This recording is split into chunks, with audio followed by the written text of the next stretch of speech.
সোহরাওয়ার্দীতে রাজীব শাহ নামে এক ব্যক্তি, তিনি একটা মসজিদ নির্মাণ করেছেন। যদিও জায়গাটার কোনোটারই মালিক সে না, এমন কোন জায়গায় নির্মিত মসজিদে নামাজ পড়া যাবে কিনা। আমরা ফেসবুকের সুবাদে অনেকেই দেখেছি যে এটা একটা ভাইরাল বিষয়। রাজীব শাহ সে মসজিদ নির্মাণ করেছে, যার নিজেরই খাবার জোটে না, সে কষ্ট করে কাঠবিড়ালি কি খাবে, বিড়াল কি খাবে, কুকুর কি খাবে, তাদের খাবারের ব্যবস্থা করেছে। তার মানে একজন মানুষের যেভাবে মানবিকতা থাকা দরকার, সাধারণ একজন মানুষের ভিতরে এই মানবিকতা আল্লাহ তাআলা তার ভিতরে দান করেছে। তো রাজীব শাহ একজন সাধারণ মানুষ, দেশের সাধারণ একজন নাগরিক, সে একটা মসজিদ করেছে সোহরাওয়ার্দীতে।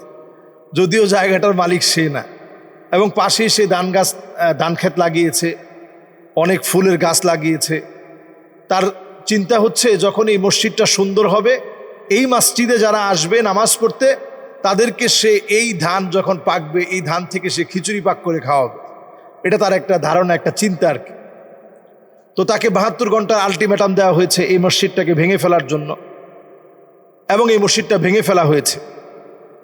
তো এই যে মসজিদটা ভেঙে ফেলা হলো, আসলে এই ক্ষেত্রে ফোকাহায়ে কেরামের সবার একমত, ঐকমত সবাই। ফোকাহায়ে কেরাম প্রত্যেকে ঐক্যবদ্ধ এক্ষেত্রে, যে কারো জায়গা ইচ্ছাকৃতভাবে দখল করে ওই জায়গায় আপনি মসজিদ নির্মাণ করতে পারবেন না। আমরা বাংলাদেশে দেখি মসজিদের জায়গা হয়তো অল্প একটু আছে, পাশে একটু জায়গা বাড়িয়ে ফেলে এরপরে মসজিদ নির্মাণ করছে। ফতোয়া হচ্ছে এই ক্ষেত্রে হানাফি মাযহাবের ফতোয়া খুব কঠিন। এই ক্ষেত্রে ফতোয়া হচ্ছে যে বা যারা এই মসজিদের জায়গা দখল করেছে তারা গুনাহগার হবে, এবং ইমাম আবু ইউসুফ এবং ইমাম মুহাম্মদের মতে এখানে নামাজ পড়াটা মাকরুহ হবে, অপছন্দনীয়। অন্যান্য ইমাম তারাও ঐক্যবদ্ধ যে এই সমস্ত জায়গায় নামাজ পড়া যাবে না, যেই জায়গাগুলো দখল করে যেখানে মসজিদ নির্মাণ করা হয়। কিন্তু হ্যাঁ, ঠুনকো কয়েকদিনের জন্য, ধরেন 1 দিন 2 দিন 3 দিন আপনি এক জায়গায় পিকনিক করতে গেছেন, ওই জায়গার মধ্যে আপনি হয়তো নামাজ কোথায় পড়বেন, এক জায়গায় আপনারা দাঁড়ায় নামাজ পড়লেন, ওইখানে জায়গা নাই, এক জায়গায় নামাজ রক্ত হয়ে গেছে, ট্রেন থেকে নামলেন, নেমে আপনি একটু নামাজ পড়বেন। ওয়া জুইলাত লিয়াল আরদু মাসজিদা, সারাটা দুনিয়াকে আল্লাহ রাব্বুল আলামিন এই উম্মতে মুহাম্মাদির জন্য, নবী করিম সাল্লাল্লাহু আলাইহি সাল্লামের উম্মতের জন্য সারা দুনিয়াকে আল্লাহ তাআলা মসজিদ বানিয়ে দিয়েছেন। ওয়া জুইলাত লিয়াল আরদু মাসজিদা, সারা দুনিয়া আমাদের জন্য মসজিদ। তো আমাদের জন্য সারা দুনিয়া যদি মসজিদ হয়, আপনি যে কোনো জায়গায় নামাজ পড়তে পারবেন। কিন্তু সরকারি কোনো জায়গাকে আপনি দখল করে সেই জায়গায় মসজিদ নির্মাণ করবেন, আপনি মনে করবেন অনেক বড় সওয়াবের কাজ করছেন। না, আপনি সওয়াবের কাজ করেন নাই, আপনি রাষ্ট্রীয় সম্পদকে বক্ষণ করে আপনি গুনাহগার হয়েছেন। অনুসিবা লাহু লিওয়াউন ইয়াউমাল কিয়ামা, কিয়ামতের দিন আপনার কাঁধের ভিতরে এই সম্পদ উঠায় দেওয়া হবে, কারণ এটা জনগণের সম্পদ। এখন জনগণের সম্পদের ভিতরে যদি আপনি ঘরবাড়ি বানান, এটা যেমন অপরাধ, আর মসজিদ নির্মাণ করছেন এটাও তো অপরাধ। আপনি জনগণ হয়ে সরকারের সম্পদকে আপনি দখল করতে পারবেন না। রাষ্ট্রীয় সম্পদ দখল করে ওই জায়গাতে আপনি মসজিদ নির্মাণ করে সেখানে নামাজ পড়লে আসলে নামাজ হবে কিনা এটা নিয়ে সন্দেহ। হ্যাঁ, যদি মানুষ না জেনে এখানে নামাজ পড়তে আসে, হ্যাঁ ওই লোকদের নামাজ হয়ে যাবে। যারা এই কাজে জড়িত, যারা এই কাজ করছেন জেনে শুনে, তাদের নামাজ হবে না। আপনারা জানেন যে আমাদের এই মসজিদের সামনে 24 কাঠা জায়গা, যেটা করিম গ্রুপের দাবি হচ্ছে তারা ভাড়া নিয়েছে রাজুক থেকে। রাজুক নানা সুকৌশলে আমাদের কাছ থেকে এটা দখল করে নিয়েছে।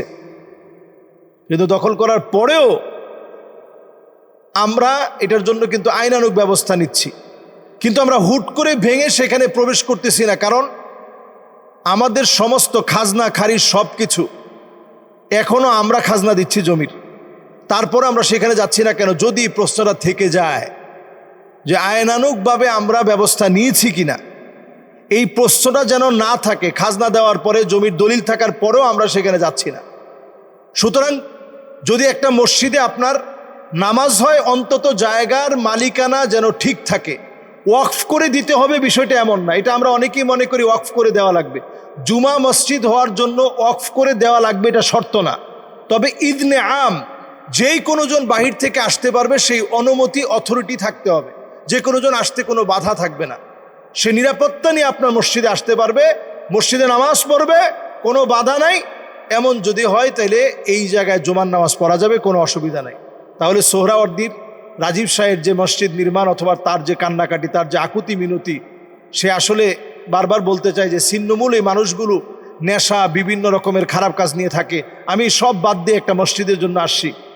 আমি বলবো যদি সুযোগ থাকে আসলে এই মানুষটাকে মসজিদের মধ্যে যে কোনো একটা দায়িত্বে দিয়ে রাখেন। আসলে অনেক সময় অনেক ছোট ছোট মানুষ দিয়ে অনেক বড় কাজ হয়। অন্তত সে সাহস করে গাছ লাগিয়েছে, এরপরে ফুলের গাছ লাগিয়েছে, ধানের ক্ষেত বানিয়েছে, কাঠবিড়ালি সহ বিড়াল কুকুর এদের খাবারের ব্যবস্থা করেছে, মানুষের জন্য সুমিষ্ট পানির ব্যবস্থা করেছে, অজু করার জন্য সে তার সাধ্যমতো পানির ব্যবস্থা করে দিয়েছে। এত কিছু যে মানুষটা করছে আসলে নিজের খেয়ে নিজের পড়ে, এই মানুষটার জন্য আমরা কি করছি? সুতরাং এই মানুষটাকে কোনো একটা কাজে লাগান, কোনো একটা মসজিদের কাজে তাকে লাগিয়ে দেন। এই জায়গাটা যেহেতু সরকারি জায়গা, এই জায়গায় আমি বলবো না সে দখল করে মসজিদ করুক। অন্য কোনো একটা মসজিদ, সরকারের অনেক প্রজেক্ট আছে, সরকারি মসজিদ আছে, বড় বড় মসজিদগুলো আছে, এই মসজিদগুলোতে এরকম ছিন্নমূল মানুষগুলোকে আপনি নিয়ে যান। অন্তত তারা নেশা থেকে বাঁচবে, দ্বীনের দিকে তারা আসবে। আল্লাহ যেন আমাদেরকে তৌফিক দান করে। খুলনায় রান্না করতে গিয়ে গোশতের রং পরিবর্তন হয়ে একেবারে সবুজ আকৃতির রং ধারণ করেছে। তো এই গোশত যদি এমন দেখা দেয় তাহলে খাওয়া যাবে কিনা? গোশতের আসলে রং যদি পরিবর্তন হয়ে যায়, লাল যে রংটা এটা কালো বোনা করলে কালো হয়, এটা মানুষ খুব স্বাচ্ছন্দ্যেই খায়। কিন্তু হঠাৎ করে যখন এটাতে সবুজ একটা আভা দেখা দিয়েছে তখন এটা মানুষ খাবে কিনা? এটাকে মায়োগ্লোবিন বলা হয়। এই মায়োগ্লোবিন বা এই গোশতের রং পরিবর্তন করে ফেলা বিজ্ঞানের দৃষ্টিকোণ থেকে এটা অনেক কারণে হতে পারে। ছত্রাকজনিত কারণে হতে পারে, বিভিন্ন রকমের রাসায়নিক ক্রিয়ার কারণে হতে পারে, মরিচের গুঁড়া হলুদের গুঁড়ায় কোনো ভেজাল থাকার কারণে হতে পারে, কখনো কড়াইয়ের মধ্যে যে আয়রনটা, ওই কড়াইটা একেবারে নতুন হওয়াতে ওই আয়রনটা গোশতের সঙ্গে লেগে এটা তৈরি হতে পারে। তো ব্যাখ্যা যাই হোক, যদি ব্যাকটেরিয়াজনিত কারণে, যেটা মানুষের ক্ষতির কারণ, এমনটা বিজ্ঞান শুধুমাত্র সবুজ হলেই এমনটা বলে না যে এটা ব্যাকটেরিয়াজনিত কারণে হয়েছে। যে কারণগুলো বললাম উপর উল্লেখিত যে কোনো একটা কারণে হতে পারে। যদি এমন হয় যে সবুজ রং হয়েছে পাশাপাশি একেবারে দুর্গন্ধ বের হচ্ছে, তার মানে ফ্রিজে যে আপনি প্রক্রিয়াজাত করেছেন এটা সঠিকভাবে প্রক্রিয়াজাত করা হয় নাই। যদি দুর্গন্ধ বের হয় তাহলে ওই গোশত আর খাওয়া যাবে না, ওই গোশত খাবার উপযোগী আর থাকছে না। হালালান তয়্যিবা, আল্লাহ তাআলা ভালোটা খেতে বলছেন। আল্লাহ তাআলা এমনটা খেতে বলেন নাই যেটা আপনাকে অসুস্থ করে ফেলবে। তাহলে হালালান তয়্যিবা, শুধুমাত্র ভালোটা আপনি খাবেন, যেটা খেলে পরে আপনি অসুস্থ হবেন না ওইটা আপনি খাবেন।